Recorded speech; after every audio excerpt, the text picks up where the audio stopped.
Hello, എന്തൊക്കെയുണ്ട് വിശേഷം? ഇന്നൊരു സിമ്പിൾ ബ്രേക്ക്ഫാസ്റ്റ് റെസിപ്പിയാണേ. നിങ്ങൾക്ക് മടിയുള്ള ദിവസങ്ങൾ അതേപോലെ വയ്യാതിരിക്കുന്ന ദിവസങ്ങളൊക്കെ ഉണ്ടാവില്ല. എനിക്കിന്നിപ്പോൾ വയ്യാതിരിക്കുന്ന ഒരു ദിവസം കൂടാണേ. അപ്പോൾ അങ്ങനെയൊക്കെ ഉള്ള ദിവസം ഈസി ആയിട്ട് വീട്ടിൽ അത് ഹെൽത്തി ആയിട്ട് ഉണ്ടാക്കാൻ പറ്റിയ ഒരു അടിപൊളി റെസിപ്പിയാണ് അവോക്കാഡോ എഗ്ഗ് ടോസ്റ്റ്. അപ്പോൾ നമുക്ക് എങ്ങനെ ചെയ്യാൻ നോക്കാം. ആദ്യം തന്നെ ഞാനിവിടെ ബുൾസയാണ് യൂസ് ചെയ്യുന്നത്. നമുക്ക് എങ്ങനെ വേണമെങ്കിലും ചെയ്യാം. പുഴുങ്ങിയെടുക്കുക, അല്ലെങ്കിൽ പോച്ച് ചെയ്യുക, അതല്ലെങ്കിൽ ഓംലേറ്റ് ഉണ്ടാക്കുക, എങ്ങനെ ചെയ്യും. ഞാനിപ്പോൾ ചെയ്യുന്നത് ഫ്രൈഡ് എഗ്ഗ്, അതായത് ബുൾസൈയാണേ. അപ്പോൾ ബുൾസൈ 2 എഗ്ഗ് കൊണ്ടാണ് ഉണ്ടാക്കുന്നത്. അപ്പോൾ ബുൾസൈ ഉണ്ടാക്കാൻ വേണ്ടിയിട്ട് ഒരു ഫ്രൈ പാൻ വെച്ചിട്ടുണ്ട്. ഇത് കുറച്ച് ഓയിൽ ഒഴിച്ച് കൊടുക്കുക. ടീസ്പൂണ് ഓയിൽ ഒഴിച്ച് കൊടുത്തിട്ടുണ്ട്. എല്ലാ ഭാഗത്തൊക്കെ ആക്കി കൊടുത്തിട്ടുണ്ട്. ഇനി നമുക്ക് ഇതിലോട്ട് മുട്ടിട്ടു പറഞ്ഞല്ലോ 2 എണ്ണ ഉണ്ടാക്കുന്നത്. അപ്പോൾ 2 ഇത്തിരി ഉപ്പിട്ട് കൊടുക്കുക. അതുപോലെ കുറച്ച് ചില്ലി ഫ്ലേക്സാണ് ഇട്ട് കൊടുക്കുന്നത്. പെപ്പർ ആയാലും മതി.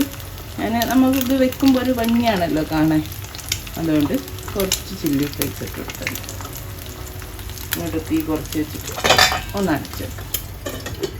അപ്പോൾ നമ്മുടെ എഗ് ബുൾസൈ റെഡി ആയിട്ടുണ്ട്. തീ ഓഫ് ചെയ്ത് ഇവിടെ മാറ്റിയേക്കട്ടെ. നമുക്ക് അവോക്കാഡോ സ്പ്രെഡ് ഉണ്ടാക്കാം. അപ്പോൾ അതിന് ഞാൻ ആദ്യം തന്നെ കുറച്ച് തക്കാളി, അതായത് ചെറുതായിട്ട് അരിഞ്ഞാണ്, ഒരു തക്കാളിയുടെ പകുതി, ചെറിയൊരു കുഞ്ഞി തക്കാളിയൊക്കെ ആണെങ്കിൽ ഒന്ന് ഫുള്ളെടുത്തോളൂ, അല്ലെങ്കിൽ അതിൻ്റെ പകുതി മതി. ഒരു ഇത്തിരി, അതായത് ഒരു 1/4 പോർഷൻ സവാള, പിന്നെ 1 സ്പൂണ് മല്ലിയില, എൻ്റെ തണ്ടാണ് കൂടുതലുള്ളത്, ഇത്തിരി ഇല എടുത്തിട്ടുള്ളത്, അത് ചേർത്ത് കൊടുത്തിട്ടുണ്ട്.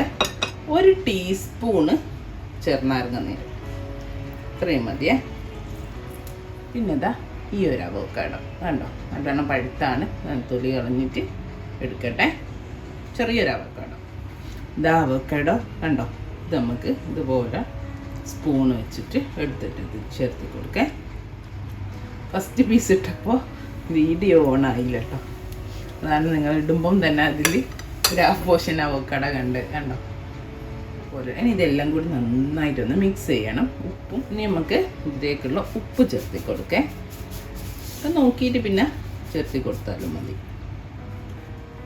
എരിവിനുള്ള ചില്ലി ഫ്ലേക്സും കുറച്ച് ചേർത്തി കൊടുക്കും. എന്നിട്ട് സ്പൂൺ തന്നെ മതി കേട്ടോ. നന്നായിട്ടൊന്ന് മാഷ് ചെയ്തിട്ട് ഇതെല്ലാം കൂടി യോജിപ്പിക്കും.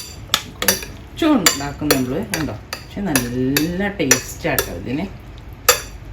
കഴിക്കാൻ ഹെൽത്തി കൂടിയാണ്, നല്ല ഹെവിയാണ്, നല്ല ഒരു കംപ്ലീറ്റ് മീൽ എന്നൊക്കെ പറയില്ലേ, അതാണ് നമ്മൾ ഉണ്ടാക്കുന്നത്. Okay, breakfast. അപ്പം നമ്മുടെ അവോക്കാഡോ സ്പ്രെഡ് ഇവിടെ റെഡി. ഇനി ഞാൻ ഒരു തവ വെച്ചിട്ടുണ്ട്. 4 ബ്രെഡ് എടുത്തിട്ടുണ്ട്. ഞാൻ പറഞ്ഞല്ലോ 2 എണ്ണം ഉണ്ടാക്കുന്നതാണ്. അപ്പോൾ 1 2 എന്നുള്ള രീതിയിൽ. അപ്പോൾ നിങ്ങൾക്ക് കുറച്ചുകൂടി ഹെൽത്തി ചെയ്യണമെങ്കിൽ പിന്നെന്താ ബ്രൗൺ ബ്രെഡോ അല്ലെങ്കിൽ മൾട്ടിഗ്രെയിൻ ബ്രെഡൊക്കെ എടുക്കാത്തതുണ്ട്. ഒരു ചെറിയ കഷ്ണം ബട്ടർ നമുക്കൊന്ന് മെൽറ്റ് ചെയ്യിച്ചെടുക്കേ. ഒന്നൊന്ന് ബ്രെഡ് ടോസ്റ്റ് ചെയ്തെടുക്കാനാണ്. എന്നിട്ട് നമുക്ക് ഈ ബ്രെഡ് വെച്ചെടുക്കാം. ജസ്റ്റ് ഒന്ന് 2 ഭാഗവും ഒന്നൊന്ന് കളർ മാറുന്ന വരെ ഒന്നൊന്ന് മുറിക്കതാ. ഞാൻ ജസ്റ്റ് മറിച്ചിട്ട് ജസ്റ്റ് ഒന്നായിട്ടുള്ളൂ കേട്ടോ. അപ്പോൾ തിരിച്ചു വിട്ടിട്ട് 2 ഭാഗം ഒന്ന് മുറിച്ചെടുക്കാം. അപ്പോൾ ഞാൻ തീ ഓഫ് ചെയ്ത് കണ്ടോ ഇതുപോലെ ആയിണ്ടേ. ഇതൊരു പ്ലേറ്റിലേക്ക് മാറ്റി കൊടുക്കട്ടെ. തീ ഓഫ് ചെയ്തിട്ടാ. നമ്മൾ 4 ബ്രെഡും ടോസ്റ്റ് ചെയ്ത് വെച്ചിട്ടുണ്ടേ. ഇനി നമ്മളെ അവോക്കാഡോൻ്റെ സ്പ്രെഡില്ലേ, അത് ഇതിലേക്ക് സ്പ്രെഡ് ചെയ്ത് വെക്കാം. ആക്ച്വലി ഇന്ന് തീരെ വഹിയാതിരിക്കുന്ന ഒരു ദിവസം കൂടെ ആട്ടെ. അപ്പം ഞാൻ വിചാരിച്ച് നിങ്ങളെ കാണിക്കുകയും ചെയ്യാം. ഇതന്നെ നമുക്ക് ബ്രേക്ക്ഫാസ്റ്റും ആയല്ലോ. ഇനി നമ്മൾ നേരത്തെ ഉണ്ടാക്കി വെച്ചിട്ടുള്ള ഫ്രൈഡ് എഗ്ഗില്ലേ ബുൾസൈ, അത് വെച്ചെടുക്കുക. അപ്പോൾ ഇത്രേ ഉള്ളൂ. ഇതിന് സാൻഡ്വിച്ച് പോലെ ആക്കിയിട്ട് നമുക്ക് കഴിക്കാം. ഒന്നിച്ച് വെച്ചിട്ട് എല്ലാവരും ട്രൈ ചെയ്ത് കൊടുക്കുക. നല്ലൊരു ഹെൽത്തി ഡിഷാണ്. അപ്പോൾ നിങ്ങൾ ചോദിക്കും വൈറ്റ് ബ്രെഡ്, ഞാൻ പറഞ്ഞു വൈറ്റ് ബ്രെഡാണ് ഇപ്പം എൻ്റെ അടുത്തുള്ളത്, അതുകൊണ്ട് അത് യൂസ് ചെയ്തു. നിങ്ങൾക്ക് ബ്രൗൺ ബ്രെഡോ മൾട്ടിഗ്രെയിൻ ബ്രെഡൊക്കെ യൂസ് ചെയ്യാം. അപ്പോൾ കംപ്ലീറ്റ്ലി ഹെൽത്തി.